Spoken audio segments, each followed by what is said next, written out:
Lep pozdrav vsem. Danes smo tukaj, da bomo zopet slišali eno zgodbo iz Svetega pisma in se o njej pogovorili, pa bomo začeli to naše kratko srečanje z znamenjem križa. V imenu Očeta in Sina in Svetega Duha. Amen. Da bi slišali Božjo besedo, pripravimo svoje srca, svoje ušesa, svoje duše in zmolimo najprej kesanje. Moj Bog, žal mi je, da sem grešil. Žal mi tebe, ki si moj najboljši oče, trdno sklenem, da se bom poboljšal, pomagaj mi s svojo milostjo. Amen.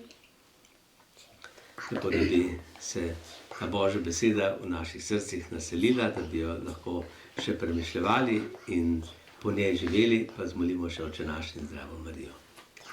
Oče naš, ki si v nebesih, posvečeno bodi tvoje ime, pridi k nam tvoje kraljestvo, zgodi se tvoja volja, kakor v nebesih, tako na zemlji. Daj nam danes naš vsakdanji kruh in odpusti nam naše dolge, kakor tudi mi odpuščamo svojim dolžnikom, in ne vpelji nas v skušnjavo, temveč reši nas hudega. Zdrava Marija, milosti polna, Gospod je s teboj, blagoslovljena si med ženami in blagoslovljen je sad tvojega telesa, Jezus. Sveta Marija, Mati Božja, prosi za nas grešnike, zdaj in v naši smrtni uri. Amen. Slava Očetu in Sinu in Svetemu Duhu, kakor je bilo v začetku, tako zdaj in vselej in vekomaj. Amen. Tako, danes bomo slišali, najprej prebrali zgodbo, ki nam govori o tem, kako je Jezus ozdravil človeka, ki je bil obseden s hudim duhom. Pozorno poslušajmo. Pitje v shodnici. Judovske družine so obiskovale veličastni jeruzalemski tempelj enkrat ali dvakrat letno, vsako soboto pa so se zbirale v krajevni shodnici.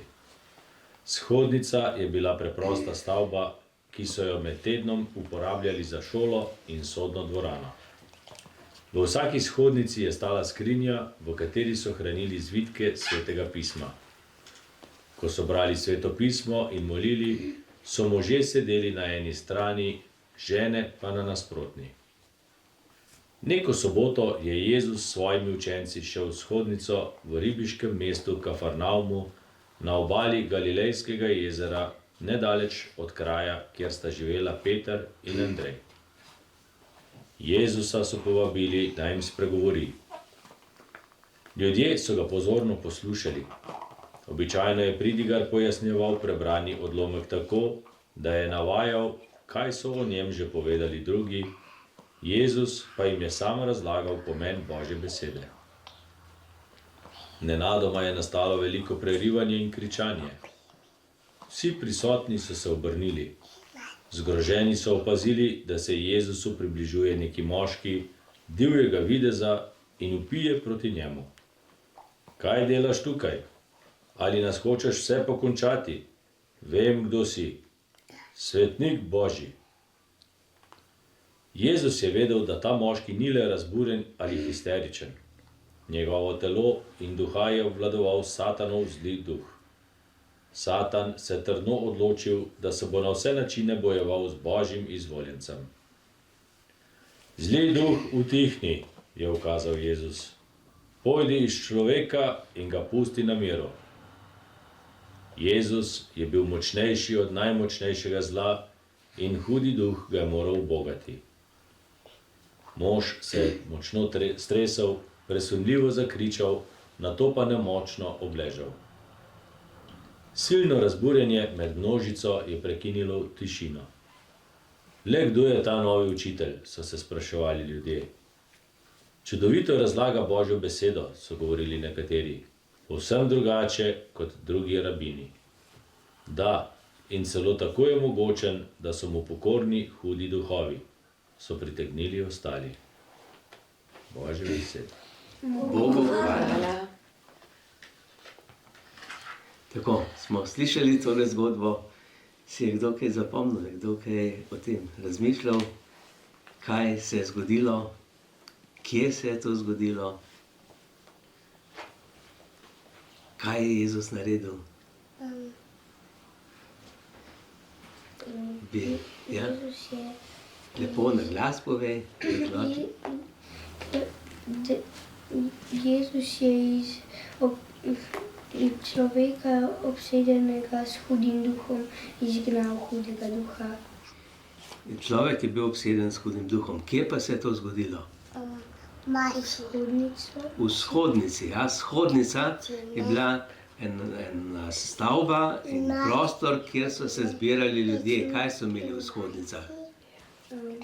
Neke take skrinje, v kateri so bili zvitki. Ja, tako, v shodnicah so imeli eno skrinjo, v njej so bili zvitki Svetega pisma, ne? Sveto pismo je bilo tam.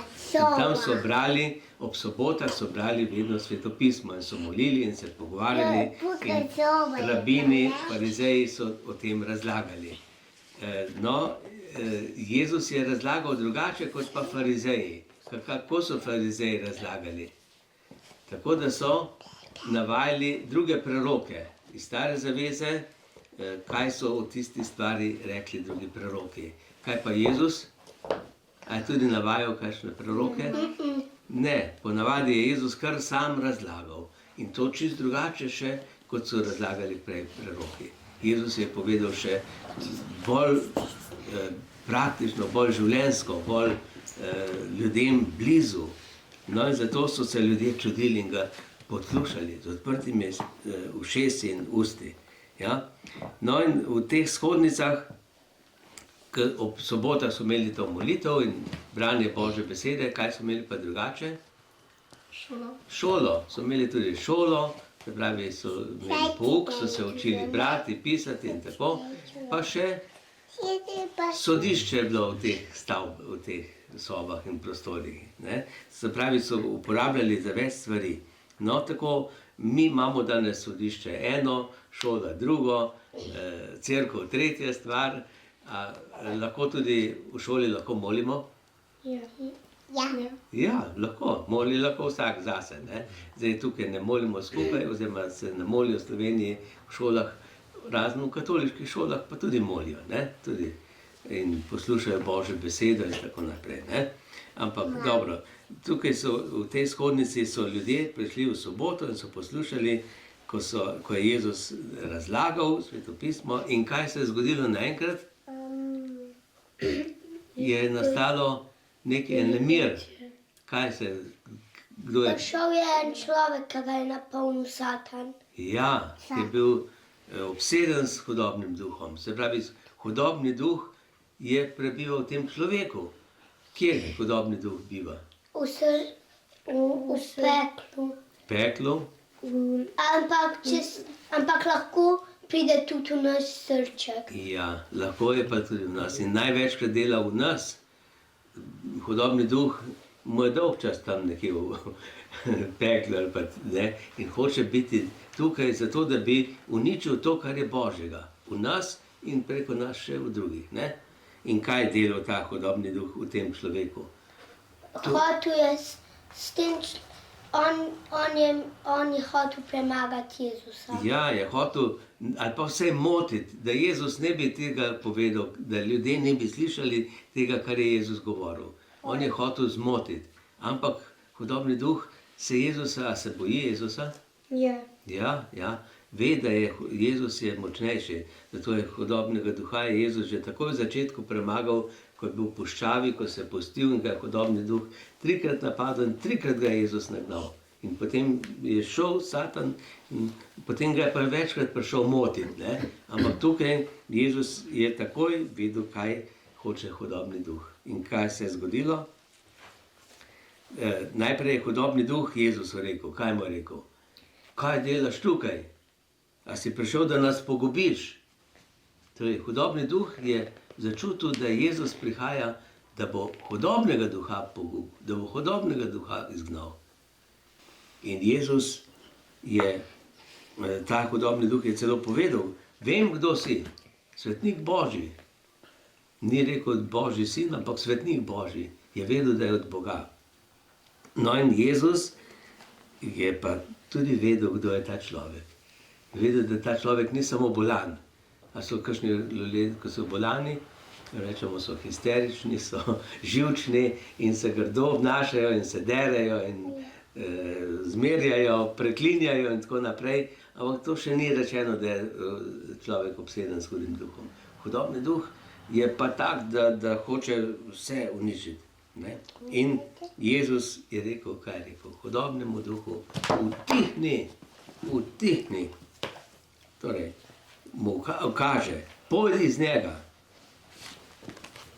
Pusti ga na miru. Vete, kako Jezus? Jezus hudobnim duhom se ne pogovarja, ampak Jezus samo ukazuje. Zato tudi mi se ne smemo pogovarjati s hudobnim duhom. Če nas hudobni duh skuša, če nas hoče zapeljati, da bi kaj naredili, se ne smemo z njim pogovarjati. Ampak samo zmalt. samo hudobni duh, poberi se v Jezusovem imenu. Sami ga ne moramo premagati, sami ne moramo. Ampak z Jezusovo pomočjo. Hudobni duh se boji Jezusa, že njegovega imena se boji. Boji se križa, zato tudi tisti, ki izganjajo hudobnega duha, vedno imajo križ. Kaj še? Svetopismo, Božja beseda, ružni venec, molitev, pa blagoslovljeno vodo. Te stvari so vedno pomoč, ko nas napada hudobni duh. Pa svetega duha v srcu. No, to, da imamo svetega duha v srcu, da je sveti duh vedno z nami, to je pa vera, ne? To je pa vera, da vemo, da se tega zavedamo. No in tako je tudi tukaj, ta hudobni duh je šel iz tega človeka? Ja. Ja. Kaj se je zgodilo? Stresu se je pa padel nemočen na tla. Ja, ta človek se je stresel, ko ga je hudobni duh zapustil in je padel kot mrtev na tla. Ne? No, ampak je umrl? Ne. Ne, ni umrl. Je ostal živ ta človek in ne samo živ, zdrav, normalen. Ne? Je potem slavil Jezusa. Prej niti vedel, ker je hudobni duh v njem govoril. Ne? Potem je pa ta človek spoznal, kdo je Jezus, kakšna je njegova moč, pa ne samo ta človek, vsi tisti, ki so bili tam zraven, so spoznali, kdo je Jezus. Kaj so rekli? Jezus čudovito razlaga Božjo besedo. Ampak še to, ne samo da razlaga Božjo besedo, moč ima nad hudobnimi duhovi. To je važno. In vsak ima to moč, kdo ima Božjo besedo, kdo ima vero v Jezusa Kristusa. Zato bomo tudi mi zdaj zapeli pesem, vsi, ki upajo vanj, prejmejo novo moč. Vsi, ki upajo, ki zaupajo v Jezusa, ki verujejo v Jezusa, dobijo novo moč in ta nova moč premaga hudobnega duha, premaga vse skušnjave.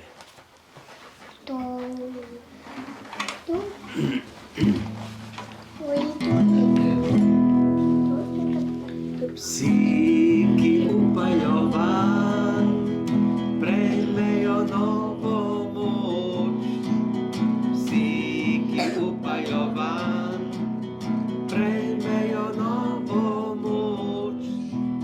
Vsi, ki upajo vanj, prejmejo novo moč.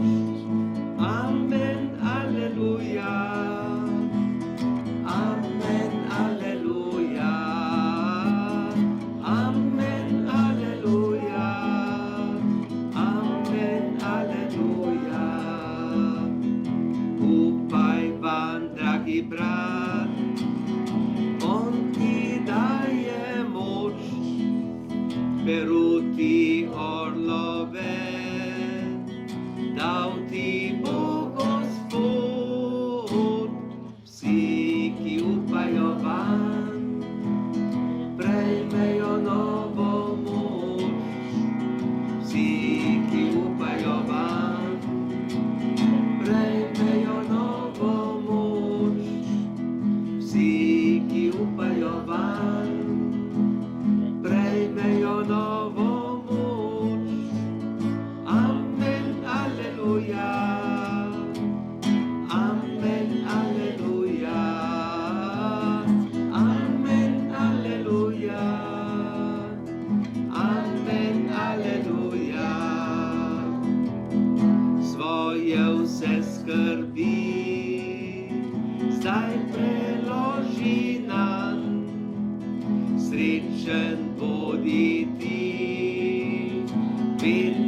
se bomo priporočili še angelu varuhu in prosili, da nas angeli vedno spremljajo in varujejo.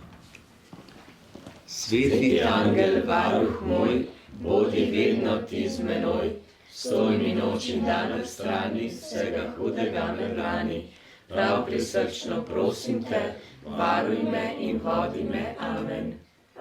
Tako, naj nas vodi Bog po angelih in naj nas blagoslovi, zato Gospod z vami. In s tvojim duhom. Blagoslov vsemogočnega Boga Očeta, Sina in Svetega Duha, naj pride nad vas, naj vedno med vami ostane. Amen.